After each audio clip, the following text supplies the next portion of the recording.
Bonjour donc à toutes et à celles et ceux qui nous rejoignent dès maintenant. Je vois qu'il y a pas mal de secteurs d'activité qui sont représentés. Merci de jouer le jeu. Effectivement, finalement on se rend compte qu'il y a beaucoup d'hétérogénéité autour de la table aujourd'hui. On va quand même faire, je pense, on va avoir le temps de préciser certains domaines durant la démonstration. En une ligne, moi je suis Alban Péan. Je vais piloter entre guillemets cet échange entre Audrey et Anthony. L'idée c'est que je leur fasse respecter le temps qui nous est accordé aujourd'hui parce que vous allez voir c'est des passionnés du sujet donc on peut vite déborder. Euh, voilà donc n'hésitez pas à poser vos questions pour celles et ceux qui découvrent Livestorm. Il y a un volet chat, il y a aussi un volet questions. C'est possible qu'il y ait pas mal de questions qui soient posées durant la démonstration. Donc moi de mon côté je vais essayer de prendre celles qui vont être le plus votées. Et pour voter une question qui vous semble la plus pertinente, et ben c'est dans le volet questions que ça se passe. Dans le volet chat on peut juste échanger entre nous. Voilà, désolé par avance s'il y a trop de questions, on ne pourra pas toutes les traiter. En revanche, ce qu'on disait avec Audrey et Anthony en off avant que vous arriviez, c'est qu'on va pouvoir vous partager aussi des ressources ou des articles en fonction d'éléments qui vont être mis en avant dans un email récapitulatif suite à cet événement, donc en fin de semaine, il vous sera envoyé. Ceci étant dit, Audrey, je vais te laisser la main pour te présenter et puis ensuite je laisserai Anthony y aller. J'ai juste pas rappelé la thématique, excusez-moi. On parle le RA, RSE, sobriété énergétique. On va vous faire découvrir une sensibilisation hybride, donc en présentiel et en distanciel, vous allez voir tout ça juste après, et innovante qui va vous permettre d'engager, d'impliquer vos équipes sur ce sujet qui est ô combien d'actualité. Encore une fois, je ne veux pas parler des hausses d'électricité ni de gaz pour énerver quiconque, mais sachez que, bien évidemment, je crois que c'est un sujet brûlant, sans mauvais jeu de mots. Audrey, je te laisse la main. Super, merci beaucoup Alban. Bonjour à tous, je suis ravie de participer aujourd'hui. Donc moi je suis chef de produit dans une entreprise qui s'appelle EcoCO2. Donc vous avez peut-être entendu déjà parler. Donc EcoCO2, nous sommes une société de conseil et de formation en transition écologique et nous accompagnons aussi bien les entreprises que les collectivités dans leur démarche, qu'elles soient climat, sobriété énergétique, puisque Alban évoque le prix de l'électricité et du gaz, mais aussi la mobilité durable, pour réduire leur impact environnemental par le changement de comportement. Et c'est un élément qui est important et qui est différenciant chez EcoCO2 et ce qui nous rattache à Civitime. Et je pense que c'est le fond de ce pourquoi on anime ce webinaire ensemble aujourd'hui. Donc, on accompagne tous les profils de l'entreprise, du salarié au dirigeant, suivant son niveau d'avancement, de maturité sur la thématique considérée. Donc voilà, quelques chiffres à l'écran pour vous parler d'EcoCO2. Donc créé en 2009, on est plus de 160 collaborateurs aujourd'hui. C'est possible que ça ait encore bougé ces dernières semaines. Plus de 1800 entreprises et collectivités accompagnées à date sur les sujets de la transition énergétique et écologique d'ailleurs. Nous sommes évidemment certifiés Calliope. Voilà, c'était pour vous donner quelques idées de ce qu'on fait, mais n'hésitez pas à aller sur notre site si vous voulez en savoir plus. Parfait, merci beaucoup Audrey pour cette introduction. Anthony, je te laisse jouer le même exercice. Ça marche, merci. Bonjour à toutes et à tous. Donc Anthony Mollet, moi je suis le fondateur de Civitime. Et donc Civitime, c'est une structure que j'ai créée il y a 5 ans et demi maintenant. Et notre mission, c'est d'aider les entreprises et les organisations à engager leurs collaborateurs dans leur politique de développement durable et politique RSE. Avant ça, j'étais ingénieur d'affaires chez Engie en développement durable. J'ai vu qu'il y avait des gens d'Engie, je crois, autour de la table. Donc, j'ai lancé l'activité il y a 5 ans. Aujourd'hui, on accompagne une centaine de clients en France et à l'étranger, tout secteur d'activité. Ça va des collectivités aux grands groupes industriels, aux entreprises de services, banques, assurances, etc. Et on a une centaine de jeux que l'on met à disposition de nos clients. Donc, c'est vraiment des solutions prêtes à l'emploi sur des bases de micro-learning. On vous fera une démo un peu plus poussée tout à l'heure. Et notre parti pris, c'est qu'on utilise la gamification. On utilise le jeu pour sensibiliser les collaborateurs, pour les engager dans la RSE. L'idée, c'est vraiment de rompre avec les dispositifs de formation traditionnels, ou en tout cas d'avoir une approche plus hybride, mais c'est vraiment ce qu'on va vous présenter aujourd'hui, pour engager un maximum de collaborateurs et leur proposer des expériences différentes et toujours plus stimulantes. Parfait. Merci beaucoup aussi, Anthony. On le voit, hein, qu'il y a des vraies synergies entre EcoCO2 et CiviTime, notamment sur ce prisme du changement du comportement, soit par le jeu ou par justement le fait de de sensibiliser, de mettre en action, bien évidemment, les collaborateurs. Avant de rentrer dans les détails, je vous propose juste de prendre 10 secondes sur à quelle sauce vous allez être mangé là dans les prochaines minutes sur ce webinaire. Il y aura une première partie sur la sobriété énergétique, bien évidemment, et l'accompagnement en changement. On vient d'en parler, hein.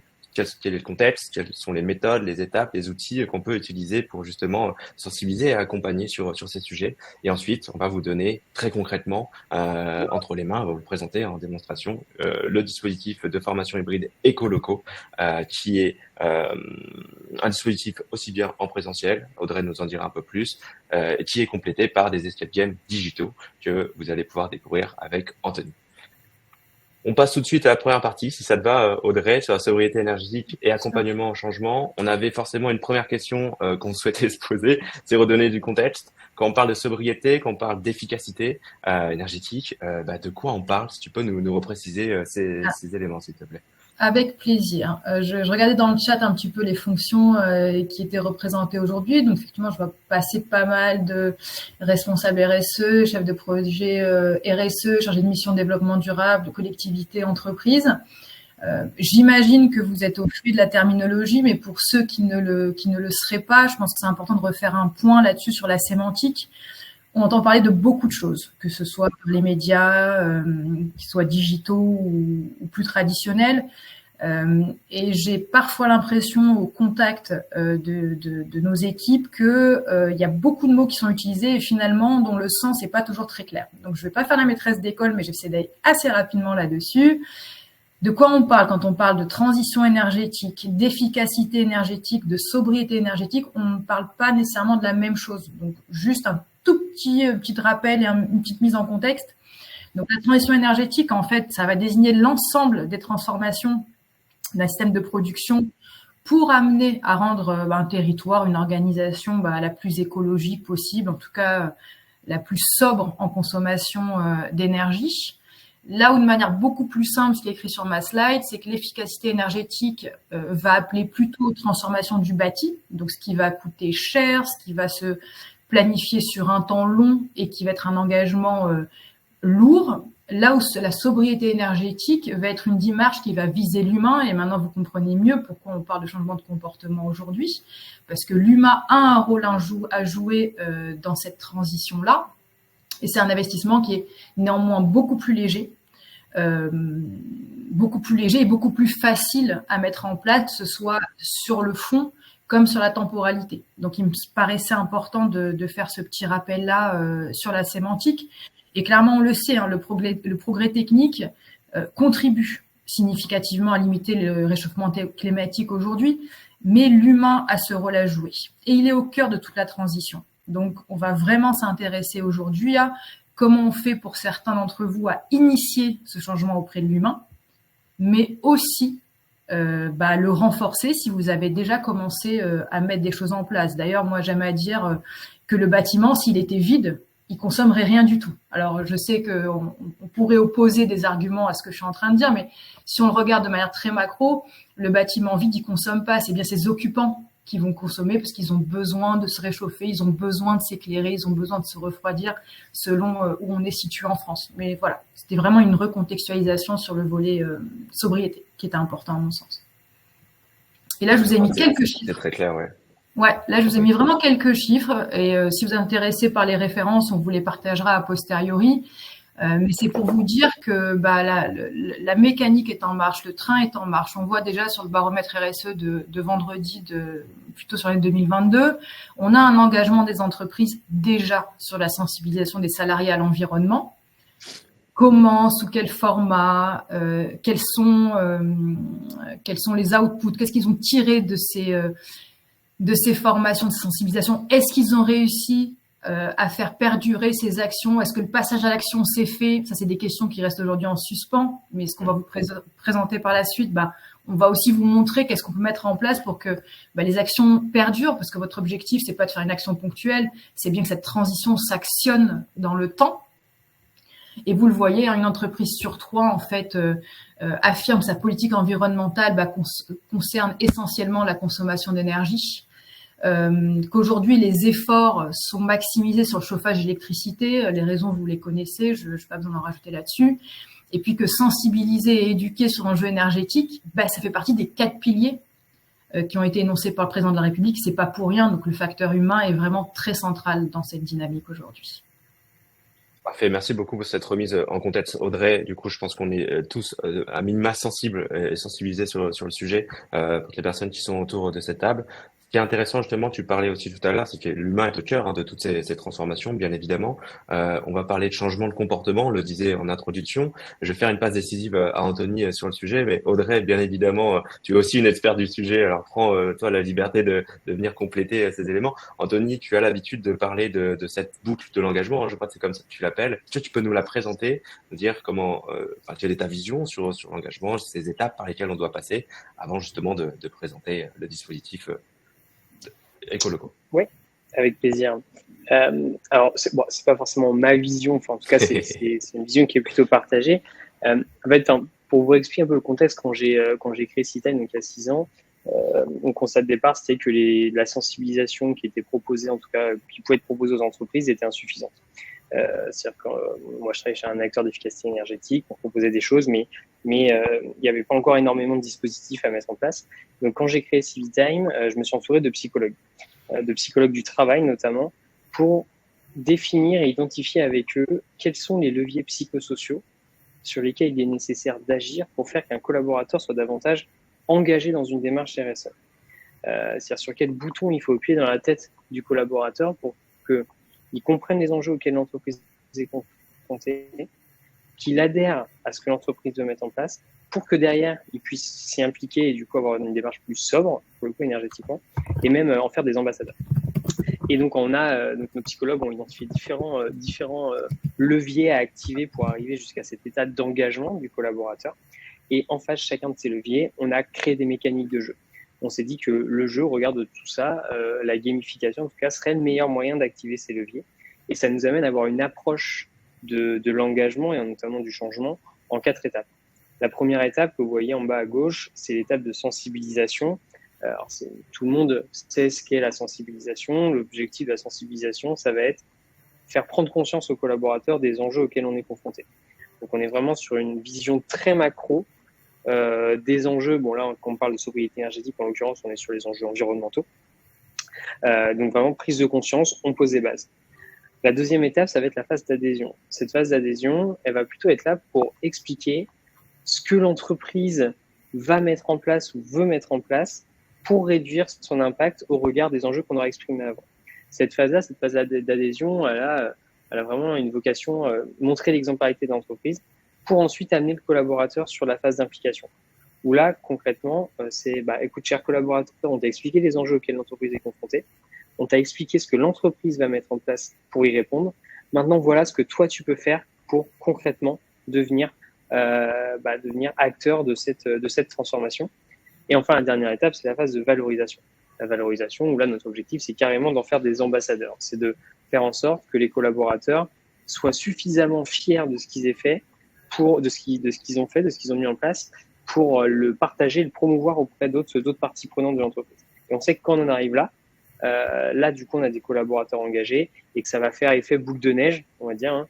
Il y a des études qui montrent, je crois que c'est des études de la Harvard Business Review, qui montrent qu'à partir de 10% de la population d'une organisation ou d'une entreprise qui est engagée sur un sujet, ça suffit pour faire basculer tout le reste de l'entreprise. Mais vraiment des gens engagés. Donc notre enjeu, c'est d'en amener un maximum jusqu'à cette étape 4. Alors bien sûr, on en perd au bord de la route, hein, on le sait, mais notre objectif, c'est bien ça. Est-ce que Audrey, tu voulais compléter Oui, alors je suis complètement alignée avec ce que vient de dire Anthony, des choses qu'on partage et qui fait notre ADN de manière très profonde. Hein. Chez EcoCO2 également, on a une cellule intégrale département de l'entreprise qui s'appelle vulgairement SHS, hein, Sciences humaines et sociales, et qui est vraiment la pierre angulaire de la construction de nos offres de formation. Et moi, j'aime à dire, en fait, je récupère généralement, j'aime bien aller lire les baromètres en me demandant, tiens, c'est marrant parce que cette boucle, elle paraît hyper logique. Vous allez peut-être nous dire, ah oui, mais bah oui, évidemment qu'il faut d'abord savoir, puis comprendre, puis puisque j'ai compris, bah, je sais qu'il faut que je fasse mieux et je mets en place ma nouvelle habitude et c'est OK.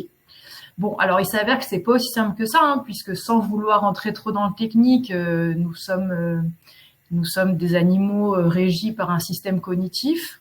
Et dans ce système cognitif, on se rend compte que bah, entre notre intention d'agir et le réel passage à l'action, bah, il y a un gap.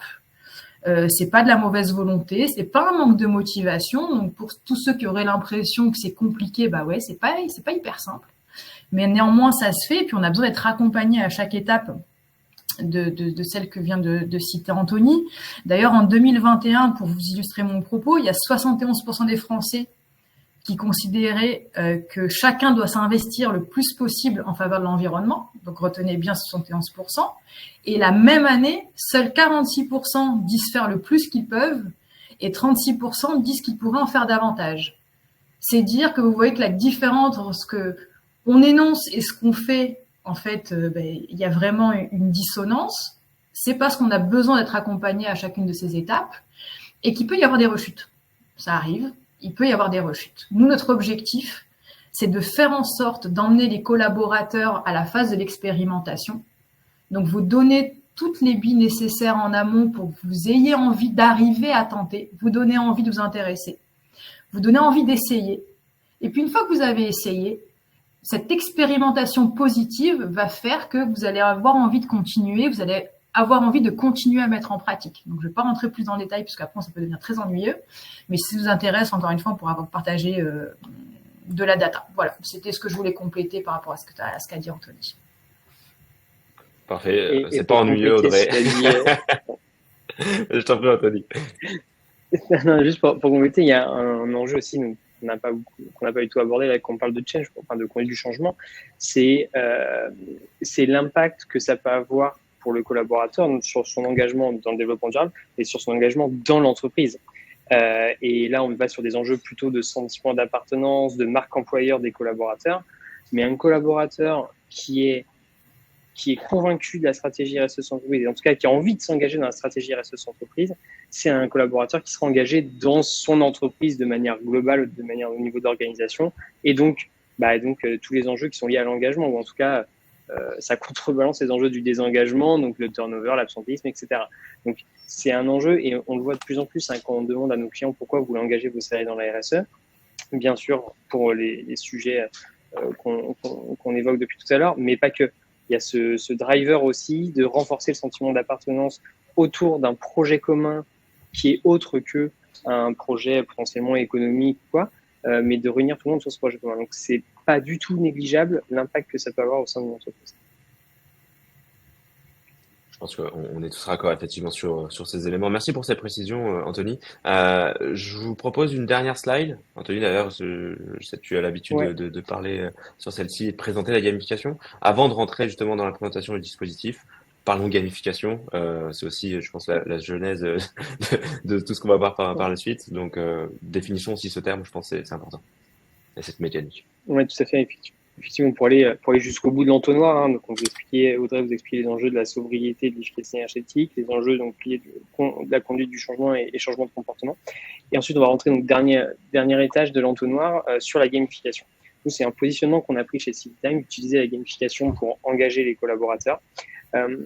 Alors déjà, juste pour redéfinir ce qu'est la gamification, souvent les gens, quand on parle de gamification, imaginent qu'on va mettre les collaborateurs sur Pac-Man ou sur Mario. C'est pas du tout ça le sujet. La gamification, ça a simplement pour objectif de transformer une activité qui peut être perçue comme contraignante en une activité qui va être stimulante et source de plaisir. Donc ça va passer par des petites mécaniques qui peuvent être très éloignées hein, du jeu vidéo. Hein. C'est pas le sujet. C'est juste des mécaniques qui vont rendre une activité stimulante. Et qui m'ont donné envie de poursuivre cette activité. Je vous donne quelques exemples qu'on aime bien citer. Hein, c'est par exemple, si je prends LinkedIn, par exemple, donc, en fait, il y a 9 leviers de motivation, et notamment, il y a un levier de motivation, un levier qui va motiver les gens à réaliser une action, c'est le levier de la compétence et de la maîtrise. D'accord? Ce levier de la compétence et la maîtrise, donc vous allez vous engager, ou en tout cas vous allez avoir envie de vous engager dans une activité si vous sentez qu'au fur et à mesure que vous avancez dans la complétion de cette activité, vous apprenez des choses, vous gagnez en compétences, vous gagnez en maîtrise. Et ça se traduit par des petites mécaniques, typiquement des jauges de progression. Voilà. Quand vous voyez des jauges de progression sur des, ça peut être sur des applications mobiles, sur des sites internet, voilà, ça va jouer sur ce levier de motivation. Un très bon exemple, c'est LinkedIn. Je ne sais pas si vous vous rappelez quand vous avez commencé à créer votre profil LinkedIn. Souvent, vous avez une jauge de progression qui grandit très vite. Donc, vous avez envie que cette jauge de progression elle aille à 100%, donc vous complétez votre profil à fond. Mais sauf que vous n'arriverez jamais à fond. Au bout d'un moment, ça va s'arrêter ça ira beaucoup moins vite et vous n'allez pas aller à fond, vous allez continuer à accomplir votre profil, etc. Donc ça, c'est un petit élément qui va vous stimuler, vous donner envie de compléter davantage. Des éléments comme ça aussi, c'est un autre levier de motivation, c'est l'influence sociale. C'est-à-dire, je vais avoir envie de m'engager dans une activité si je contribue à une réussite collective, par exemple, et si en plus je peux avoir de la reconnaissance de la part de mes pairs. Voilà, ça c'est un levier de motivation qui est énorme. Je vais avoir de la reconnaissance de mes pairs et donc je vais m'engager dans une action. C'est aussi donc on parle de Facebook, bien sûr, qu'on parle d'influence sociale, mais pas que. Il y a des applications. Je ne sais pas s'il y a des gens qui font du running autour de la table, qui courent. Il y a des applications comme Strava, par exemple, qui se basent à 100% là-dessus. Strava, l'enjeu, vous allez courir, vous publiez votre performance et pour recevoir des kudos, donc c'est l'équivalent des j'aime ou des likes sur Facebook, auprès de votre communauté, avoir des commentaires, etc. Donc ça joue à fond sur l'influence, sur le levier de l'influence sociale. Donc voilà, pour remettre un peu de contexte autour de la gamification, se sortir de la tête que la gamification c'est que du jeu vidéo, c'est pas ça, c'est l'utilisation de leviers qui vont donner envie aux gens d'aller plus loin. Et il y en a partout autour de nous, des gamifications. D'ailleurs, Anthony, dans le chat, là, il y a Véronique qui pose une question et qui demande toute génération confondue. Et je trouve que ça fait écho à ce que tu dis. En fait, la gamification, on peut faire avoir un raccourci mental qui dit effectivement Mario, Pac-Man. Enfin, j'imagine, Véronique, derrière votre question, c'est moi, si j'ai une population salariée qui a autour de 55-60 ans, est-ce qu'ils vont avoir envie de jouer à Mario ? En fait, gamifier, c'est le format par lequel on transfère une information. En fait, l'idée, c'est vraiment d'apporter un format qui permet que plutôt que de lire un document sur un fichier Word, de l'amener de telle façon à ce que les personnes, elles aient envie de le lire. Alors après, c'est notre travail de faire en sorte de susciter l'intérêt chez tout le monde. Et effectivement, on peut avoir des gens qui sont plus ou moins intéressés par le jeu, mais le jeu, c'est pas forcément effectivement du jeu vidéo, c'est tout type de jeu. Et pour compléter sur les outils dont parle Anthony, moi je peux vous donner quelques billes aussi qui m'a été partagé par notre équipe sciences humaines et sociales. Anthony a cité la ludification, l'utilisation de récompenses. Je compléterai avec la mise en science. La mise en science, qu'est-ce que c'est ? C'est rendre l'information plus visible. C'est exactement ce qu'on essaye de faire par le jeu, mais par d'autres mécanismes aussi. C'est d'avoir une variété d'activités sur les phases de formation où en fait il y a peut-être des phases où on va intéresser un public un peu plus jeune et par un phénomène d'entraînement, les personnes plus seniors vont se sentir engagées dans le process parce qu'on bosse par le collectif. Et dans des phases beaucoup plus présentielles, beaucoup plus traditionnelles, où là, ce sont les personnes les plus seniors qui vont réussir à embarquer les personnes les plus jeunes. Donc, c'est vraiment le levier du collectif qui se joue là, soit en distanciel, soit en présentiel et je pense que ça va s'éclaircir pour vous par la suite, mais c'est vraiment d'adresser le collectif pour qu'après, en fait, ça transpire sur l'individuel, mais on rentre bien par l'esprit de groupe. Et c'est pour ça que lorsqu'on fait les équipes aussi, on travaille en groupe et on a quand même nos formateurs ont l'œil pour mélanger les publics de telle façon à ce qu'on ait une unité qui se fasse très forte et que donc finalement, tout le monde apporte sa pierre à l'édifice.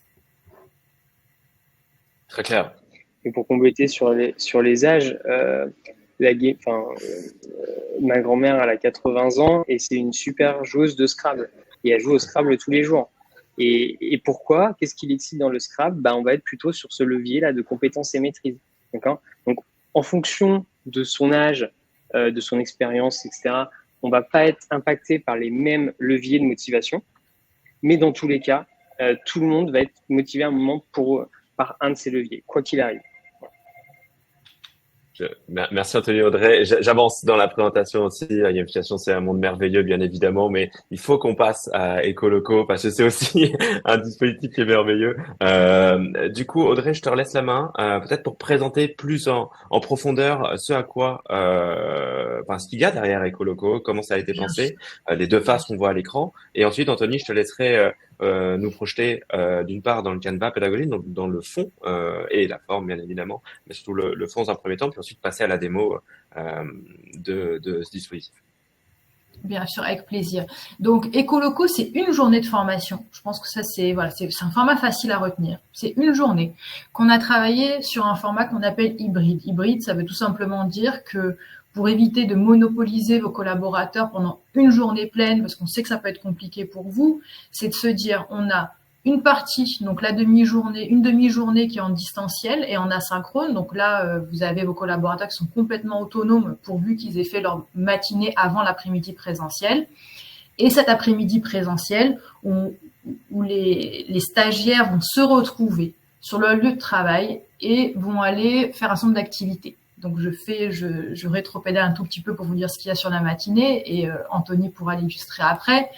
Donc, pour faire très simple, on se dit une demi-journée d'acculturation à la thématique de la sobriété énergétique et écologique. Vous allez voir qu'effectivement, en fait, l'énergie est partout.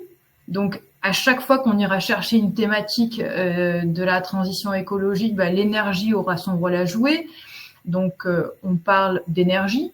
On parle d'énergie dans le secteur tertiaire aussi, puisqu'aujourd'hui, on a un fort besoin sur le secteur tertiaire. Je vous avais récupéré aussi une petite donnée parce que on a parfois, on n'a pas, alors juste je la retrouve parce qu'elle doit pas être très loin. Oui, tout à fait. La contribution du secteur tertiaire, on a l'impression que le secteur tertiaire c'est rien dans la consommation d'énergie de la France.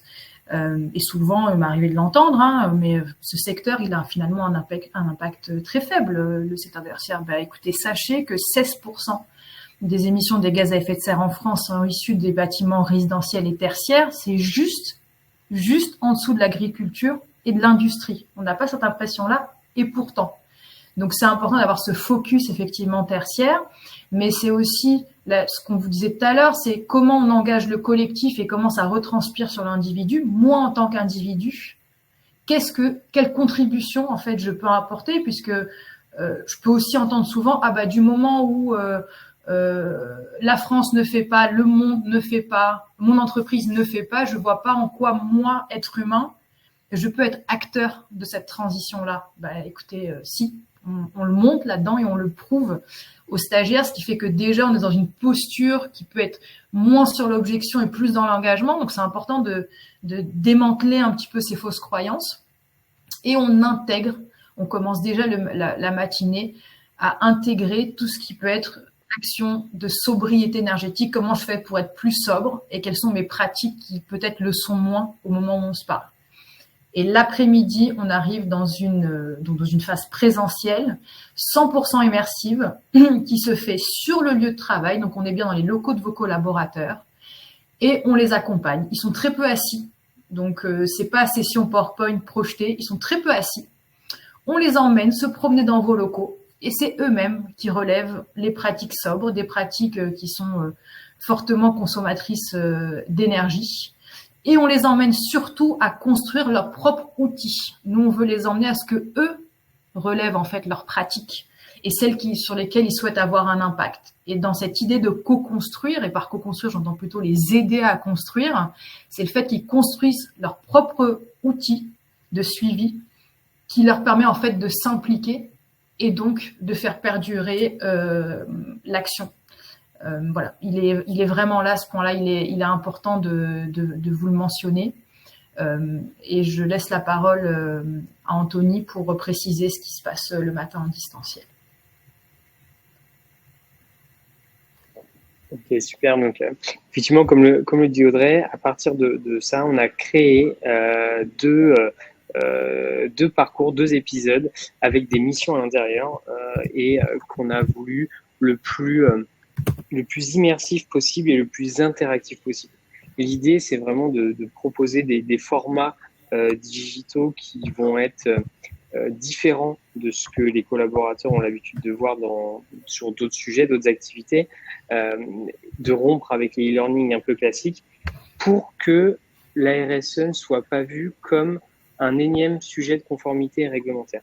Ça, c'est vraiment un de nos enjeux, c'est que si vous arrivez pour sensibiliser vos salariés à la RSE, au développement durable, à la sobriété énergétique, à travers les mêmes outils, les mêmes canaux de communication que ce que vous avez fait pour les sensibiliser à la cybersécurité ou à la RGPD, la perception qu'ils vont en avoir, c'est que la RSE, c'est encore une contrainte réglementaire. Et c'est absolument ce qu'on ne veut pas. On veut plutôt qu'ils voient ça comme une opportunité. Donc, c'est pour ça qu'on a créé ces deux jeux, donc Agent Climat et Mission Sobriété, qu'on va vous détailler tout de suite, notamment d'abord pour rentrer sur le fond. D'accord. Donc, quels sont les messages que l'on va transmettre dans ces différents, dans ces deux parcours qui font chacun. Donc, en fait, faut nous voir un peu comme deux séries Netflix ou des mini-séries Netflix avec 4 épisodes. D'accord. Donc, le premier, Agent Climat, on va être sur la thématique donc, de l'énergie notamment. On va faire un premier épisode qui va être composé de 2 modules, 2 micro-jeux. Je vais vous faire une démo juste après, où là, on va plutôt être sur le fond, qu'est-ce que l'énergie? On va parler des formes d'énergie et des sources d'énergie. Ensuite, le collaborateur pourra, donc un épisode, c'est entre 5 et 7 minutes, en fonction s'il arrive du premier coup, s'il doit s'y reprendre à 4 fois. L'épisode 2, on va plutôt être sur l'impact carbone de l'énergie, où là, pareil, on va varier, dans chacun des épisodes, on varie les mécaniques de jeu, donc ça peut être du quiz, ça peut être du mastermind, je vais vous montrer à quoi ça ressemble, mais ça bouge pas mal. L'épisode 3, on est sur les conséquences du changement climatique, avec l'augmentation des gaz à effet de serre et le lien de cause à effet autour du climat, et enfin, les solutions pour agir contre le changement climatique. Une fois qu'un collaborateur a fait ça, il aura fait donc l'intégralité de ce parcours-là, et il pourra attaquer, en tout cas si on a un deuxième parcours ensuite qui va encore plus loin sur la partie plutôt sobriété, avec le premier épisode sur la répartition des consommations, donc donner un peu plus de contexte, répartition des consommations en France, la consommation énergétique dans le secteur tertiaire, la répartition dans l'énergie dans les bureaux et bien sûr la partie éco-gestes. Donc ce contenu a été créé par EcoCO2 en l'occurrence, c'est l'objet de ce partenariat, c'est EcoCO2 qui a amené toute la matière pédagogique et toute l'expertise métier pour qu'on construise ces produits-là. Et nous, notre job chez Civitime, c'était de l'intégrer dans des univers immersifs, dans une histoire, dans une quête.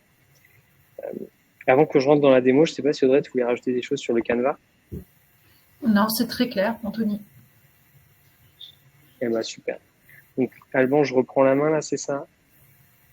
Après, je t'en prie, partage ton écran si tu veux nous faire plonger dans la plateforme pour découvrir les 2 épisodes dont tu as discuté juste avant. Ça charge et c'est bon de notre côté, okay. On voit bien. Est-ce que quelqu'un peut me confirmer que vous voyez bien? Ouais, super. Ouais. Parfait. Donc là, je vous amène sur un premier jeu qui est l'agent climat. L'agent climat, on va être sur un format type escape game. Donc vous connaissez sûrement les escape games en présentiel. Là, on va être sur un escape game digital, mais où le collaborateur va avoir résoudre des enquêtes, enfin une énigme. On lui explique qu'on a besoin de lui parce que le guide qui permet de réduire son impact environnemental a été volé et caché dans une malle. Et il doit absolument retrouver cette malle et l'ouvrir avec un code. Ce code, il va pouvoir l'obtenir en réalisant plusieurs missions. Donc, on lui explique que pour sa première mission, il va rencontrer un témoin de ce vol. Ce témoin va lui dire qu'il connaît une partie du code, mais pour nous donner cette partie du code, il a besoin de se rassurer sur le fait qu'on est des experts de la thématique. Et pour faire ça, donc on va arriver sur le premier module, donc les formes d'énergie. Et là, on va commencer à introduire du contenu pédagogique pour le collaborateur. Donc là, on explique l'énergie est partout, sous différentes formes et puis elle vient de différentes sources. On peut lui donner accès à des liens extérieurs qui vont renvoyer vers, par exemple, là, c'est une infographie sur l'énergie, donc une infographie qui est plutôt bien faite, en termes de charger. Voilà, on va le renvoyer là-dessus pour avoir des bases de contenu, de théorie sur l'énergie. Et puis ensuite, on va le confronter à des questions. Notre objectif, c'est vraiment d'être dans une démarche de pédagogie par l'expérimentation, c'est-à-dire que j'ai une question, je teste, si je me plante, c'est pas grave, je continue, je recommence, mais on les met toujours on veut les mettre on veut les rendre très interactifs. Et là, la première mécanique de jeu qu'on a, c'est un memory. Le memory, vous savez, c'est le jeu qu'on peut faire avec des enfants ou on doit retrouver des paires d'images. Notre objectif là, c'est de jouer sur la mémoire visuelle du collaborateur. Donc j'ai plusieurs images, il va falloir que je retrouve les paires. Donc hop, je vais commencer. Je dois retrouver le vélo. Le vélo, il était là, il me semble. Ok, super. Et on me dit que, donc on est sur les formes d'énergie, hein, la thématique du chapitre, c'est les formes d'énergie. Et on m'explique que se déplacer nécessite de l'énergie mécanique. Ok, super. J'en ai un dernier, donc là, c'est une version démo, hein, donc tout s'est affiché pour pas qu'on passe l'après-midi là-dessus. Et là, on m'explique que utiliser un appareil, donc une forme d'énergie. J'ai un petit message pour terminer ce premier défi avec du contenu pédagogique complémentaire. On me redéfinit les différentes formes d'énergie, mécanique, thermique, électrique, lumineuse, etc. Et puis, je vais avoir sur ce même épisode une deuxième thématique sur l'énergie toujours. Donc là, on va plutôt parler de la consommation mondiale d'énergie. Je peux avoir accès à un petit graphique qui me donne des éléments, par exemple sur les consommations d'énergie fossile, etc. Et je vais pouvoir répondre à des questions. Moi, c'est un quiz. Donc, qu'est-ce que l'énergie fossile, par exemple? Ok, bonne réponse. Pareil, là, je peux accéder à un lien qui m'envoie vers des ressources externes. On dit que l'énergie fossile provient de l'exploitation du gisement issu de la décomposition des organismes vivants. Parmi ces sources d'énergie, lesquelles sont toutes les deux des énergies fossiles, le gaz naturel et le charbon. Toujours des éléments d'explication. Et la version s'arrête ici, Anthony. Parce qu'on savait très bien que tu voulais, vrai, la version tu voulais aller trop loin. On te connaît. Trop loin, Anthony. T'as coupé. Merci. Bon, on s'arrête là. Un point qui est important, alors je vous emmène juste sur le deuxième et après je vous explique en termes de mécanique de gamification. Le deuxième jeu, donc sur la partie plutôt sobriété, la mission sobriété, vous voyez, c'est un univers visuel qui est complètement différent, où on va incarner l'assistante Daily Glass et Lucy Date, donc c'est un duo de détectives célèbres de Londres, etc. Et on part à travers, donc on explique que face à l'accélération des équipes sur l'affaire, je suis sollicité pour remonter la piste d'un vol commis par un jeune inventeur prometteur, etc. Je vous le fais pas en entier, mais c'est pour vous montrer l'univers visuel et comment on transmet les informations pédagogiques. Je vais avoir ma première mission à réaliser. Okay, on m'explique qu'on m'envoie l'identité du voleur. Je dois retrouver l'identité du voleur. Et donc, pour ça, je vais avoir 2 modules à réaliser. Ces 2 modules, c'est les 2 que vous avez vus tout à l'heure sur le Canva pédagogique. Donc là, on va parler du mix électrique et le mix énergétique, qui sont 2 choses distinctes. Toujours du contenu pédagogique complémentaire si je veux aller me renseigner à l'extérieur. Et là, on va m'expliquer qu'est-ce que le mix énergétique. Le mix énergétique, la répartition de différentes sources, la répartition de la consommation électrique.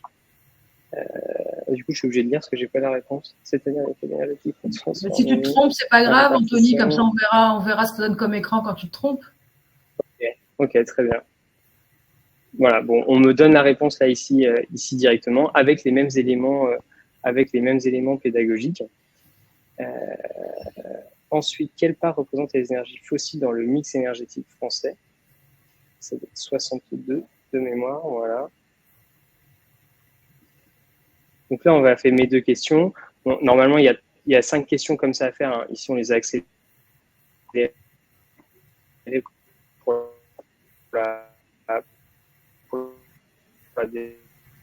une question, je crois qu'il y a quelqu'un tout à l'heure, je crois que c'était David qui posait une question sur la répartition justement des différents secteurs. Donc là, en fait, je dois classer ces secteurs d'activité du plus au moins consommateur d'énergie. Donc, par exemple, le transport, donc je déplace petit à petit mes étiquettes.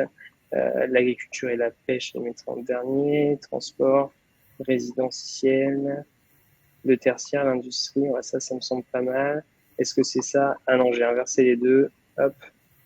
Donc, industrie ici et tertiaire ici.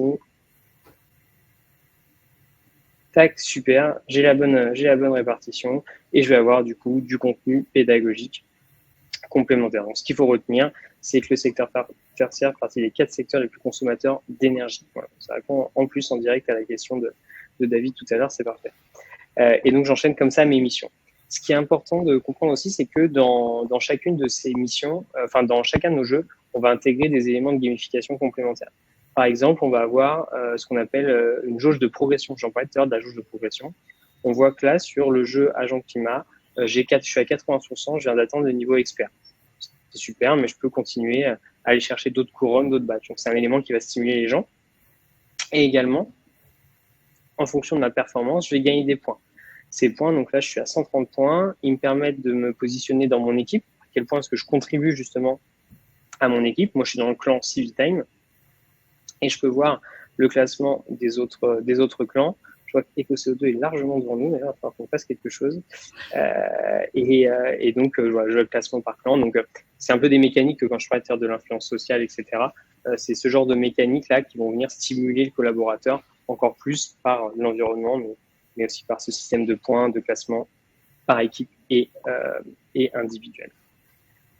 Voilà sur la partie démonstration. Ce qui est important de comprendre aussi, c'est que tous nos épisodes, enfin tous les parcours qu'on vous a montrés sont interopérables. C'est-à-dire qu'on peut les déployer soit sur notre plateforme, donc là vous voyez on a une plateforme où on va voir les différents jeux dessus, soit directement sur, nos contenus sont interopérables. C'est-à-dire que les entreprises qui ont une plateforme de formation en interne, on vient extraire nos épisodes et on vient les plugger directement dans votre plateforme de formation.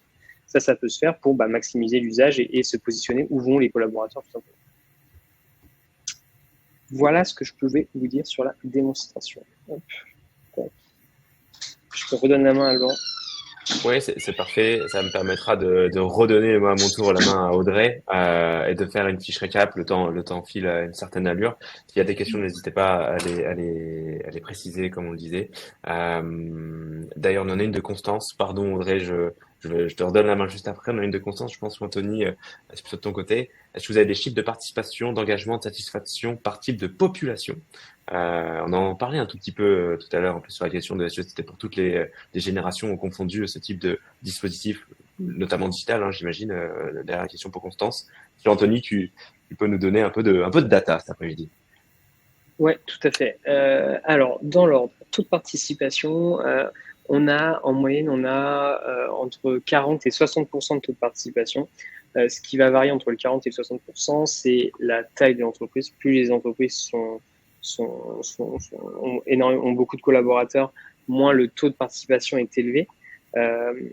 Et ce qui va jouer aussi, ça peut être le secteur d'activité. Mais dans tous les cas, on arrive quasiment toujours, à atteindre le 40% de participation. Le niveau d'engagement, donc c'est ce que nous, on va appeler le taux de complétion. C'est-à-dire que ceux qui commencent, combien vont jusqu'au bout? On est à 70% en moyenne, donc 70% des collaborateurs qui commencent terminent nos parcours.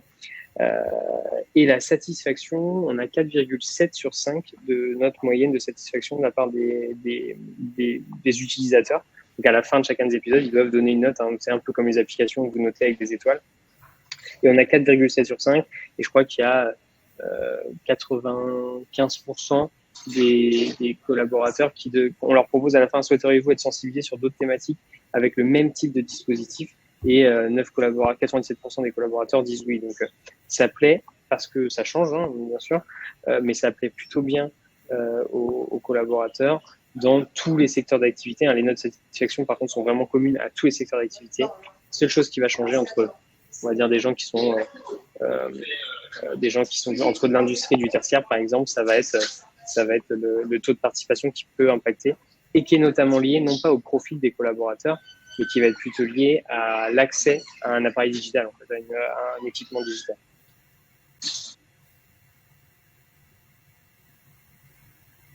Parfait. Je pense que ça répond bien, Anthony. Merci. Audrey, je te laisse la main, du coup, pour redimensionner tout ce projet. Ouais, je vois que Christine a la question à point nommé, donc c'est maintenant que ça arrive. Donc juste pour vous permettre de vous reprojeter sur cette solution hybride qu'on vous propose, hein, puisque aujourd'hui, au-delà du webinaire qu'on anime avec Anthony aujourd'hui, nous sommes partenaires, effectifs, puisqu'aujourd'hui, Écolocaux, la matinée a été construite conjointement avec Civitime. C'est ce qu'on appelle la formation action. Pourquoi? Parce que l'objectif de fin de session, c'est pas que les gens aient des connaissances sur les enjeux climatiques. Ce qu'on souhaite, c'est qu'à l'issue de cette journée de formation, vous ayez déjà des collaborateurs qui est réfléchi sur les actions sobres qu'ils souhaitent mettre en place pour le jour J+1. C'est-à-dire que à la fin de notre journée, vous avez des collaborateurs qui ont déjà défini leur charte d'engagement, sur quelles actions ils veulent se positionner. Et le J+1, ils commencent déjà à faire ce pourquoi ils sont engagés la veille. Donc, c'est vraiment orienté vers l'action. Donc, c'est 2 demi-journées, c'est une journée. On fait des groupes un peu plus restreints que ce que pourra permettre Civitime. Donc, on fait des groupes de 15 participants. Et ce qu'on souhaite faire, c'est quoi? C'est de dire, finalement, et c'est l'étude Ecotaf de l'ADEME de 2023 qui le dit, qui dit que le manque d'exemplarité du management fait partie des freins les plus puissants au changement du comportement. Exemplaire, ça ne veut pas dire parfait, hein, ça veut dire une volonté sincère de faire avec. Et faire avec, ce n'est pas que les salariés qui font, on doit tous faire au sein de l'organisation pour que ce cercle vertueux se mette en place. Donc, éco-locaux, c'est une façon d'adresser peut-être le middle management, les N+1, de telle façon à ce que eux puissent être et acculturés à la thématique et déjà sensibles aux outils qu'on peut déployer auprès de son équipe pour mettre en place des chartes d'engagement sobres dans chacun des services. Donc là, c'est ce qu'on vous propose aujourd'hui. Donc c'est à partir de 280 € par participant. On met un petit à partir, mais c'est autour de 300 €. Je pense pas être très loin du prix, hein. Et puis on a une double approche. On a une descente par le management qui dit voilà comment nous on souhaite s'engager dans cette démarche de sobriété énergétique. Et une fois que l'information est descendue dans les équipes à leur tour peuvent faire une remontée d'informations, ce sur quoi ils souhaitent eux s'engager. Et donc il y a un vrai discours responsable qui se met en place. Et du coup, vous êtes dans une boucle vertueuse et pas uniquement dans le salarié qui se dit c'est toujours à nous qu'on demande de faire l'effort et sinon personne d'autre n'est concerné dans l'entreprise. Donc là, c'est un dialogue qu'on vous propose à travers Éco-locaux. Anthony, je te laisse la main pour la partie. Oui, tout à fait, sur la partie digitale. Donc, pour des personnes qui seraient davantage, en tout cas, qui se projettent davantage vers l'utilisation de la solution, de nos solutions Civitime, plutôt sur la partie 100% digitale, hein, donc sans l'approche hybride qu'on propose avec Éco-locaux. À ce moment-là, on est sur un format un peu différent en fonction du nombre d'utilisateurs. En moyenne, aux alentours de 20 €. Alors, ça dépend du volume, hein, mais pour une entreprise de 200 collaborateurs, on est à ces alentours-là. Et bien sûr, plus il y a de collaborateurs, moins le coût par collaborateur est élevé. Donc ça, c'est pour cette partie plutôt tarifaire, mais qu'on pourra détailler. Voilà, si les gens veulent avoir plus de détails là-dessus, on pourra détailler. Un point qui est important à comprendre aussi, hein, sur l'approche Civitime, alors je sors de tout ce qu'on vient de se dire sur la partie sobriété énergétique, c'est qu'au-delà de cette thématique qu'on a construit avec EcoCO2, Civitime, c'est aussi un catalogue de contenu. On a une centaine de jeux sur étagère dédiés à la RSE, où on va aborder toutes les thématiques qui a RSE, aussi bien sur les sujets environnementaux que sur les sujets sociaux et sociétaux. Donc ça va aller de l'égalité femmes-hommes, de la discrimination, de l'inclusion, du handicap, etc., etc., sous des formats de jeu assez similaires à ce que je vous ai montré tout à l'heure. Alors à chaque fois, c'est des univers différents, hein. L'idée, c'est de proposer des expériences différentes à chaque fois aux collaborateurs. Mais on a cette capacité, en tout cas, d'accompagner nos clients sur toutes les thématiques liées à la RSE et tout au long de l'année, avec des épisodes flash qu'on va, par exemple, là, les prochains épisodes, on va lancer des épisodes sur l'égalité femmes-hommes au mois de mars parce que la journée internationale des droits de la femme, par exemple. Et on essaie comme ça de se caler sur ce qu'on appelle les marronniers de la RSE, que vous connaissez sûrement tous autour de la table, pour parler de RSE toute l'année. C'est vraiment l'enjeu. On veut parler de RSE toute l'année. Et c'est très complémentaire aussi avec l'approche qu'on a sur Éco-locaux. Ouais, carrément. Merci pour ces dernières précisions, Anthony. Audrey, tu en parlais aussi en introduction. On a parlé pas mal de sobriété énergétique, mais aussi vous faites pas mal de mobilité. Enfin, vous faites de la mobilité aussi. Vous faites tout un tas d'autres choses aussi côté éco-CO2. Là, on a décidé de s'unir, si j'ose dire, pour la sobriété énergétique. C'est pas exclu demain qu'on puisse continuer aussi ensemble sur d'autres éléments. Et puis on a d'autres présentations qui arrivent aussi dans le carton, justement sur d'autres thématiques. En tout cas, voilà, sachez que comme le disait Anthony, il y a d'autres contenus qui existent côté éco-CO2 également, même si aujourd'hui il y a un vrai point d'honneur à donner à cette sobriété, à cette efficacité énergétique dont on a parlé durant ces dernières minutes. Je pense qu'on va s'arrêter là, et déjà 2h51, on a fait un petit peu de rab. Merci beaucoup pour votre écoute. Je vais me permettre de vous envoyer un lien qui devrait apparaître sur votre écran. C'est un lien, justement, si vous voulez en savoir plus ou si vous voulez nous contacter, vous savez pas par où, où nous trouver, en fait, je vous simplifie la tâche. Hop, je vais le mettre.